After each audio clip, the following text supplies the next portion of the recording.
Ariadaha Taltala sporting club Belgharia থানার police seal করে দেওয়ার পর গতকাল এসে সেই তালতলা স্পোর্টিং ক্লাবের সিল খুলে দেওয়া হয়। তবে কি কারণে তালতলা স্পোর্টিং ক্লাবের সিল খুলে দেওয়া হয়েছিল এই নিয়ে একটা উঠছে প্রশ্ন। তবে আজকে আবারও নতুন করে সেই আরিয়াদহ তালতলা স্পোর্টিং ক্লাবে সিল করে দেওয়া হলো বেলঘুরিয়া থানার পুলিশের তৎপরতায়। এবং তালতলা স্পোর্টিং ক্লাব সিল করে দেওয়ার পর কার অনুমতিতে ফের সেখানে পুলিশ এসে সিল খুলেছিল গতকাল, এবং আবারও পুনরায় সেই ক্লাবে আজকে আবার সিল করে দেওয়া হয়। এখন কিন্তু সেই নিয়ে একটা বিতর্ক তৈরি হচ্ছে ব্যাপকভাবে, এবং একাধারে পুলিশের ভূমিকা নিয়েও উঠছে প্রশ্ন।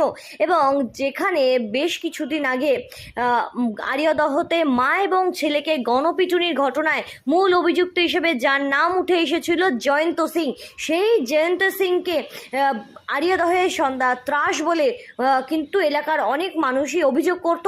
এবং সেই জয়ন্ত সিংকে নিয়ে যখন আরিয়াদহ তালতলা স্পোর্টিং ক্লাবে বেলঘরিয়া থানার পুলিশ আসে ঘটনার পুনর্নির্মাণের জন্য, সেই সময় কিন্তু তদন্তের পরে কিন্তু সেখান থেকে চলে যাওয়ার সময় প্রশাসনের পক্ষ থেকে তালতলা স্পোর্টিং ক্লাবের গেটে সিল করে দেওয়া হয় এবং তদন্তের স্বার্থে সেই ক্লাবে প্রবেশ করাও নিষিদ্ধ করে দেওয়া হয় পুলিশের অনুমতি ছাড়া।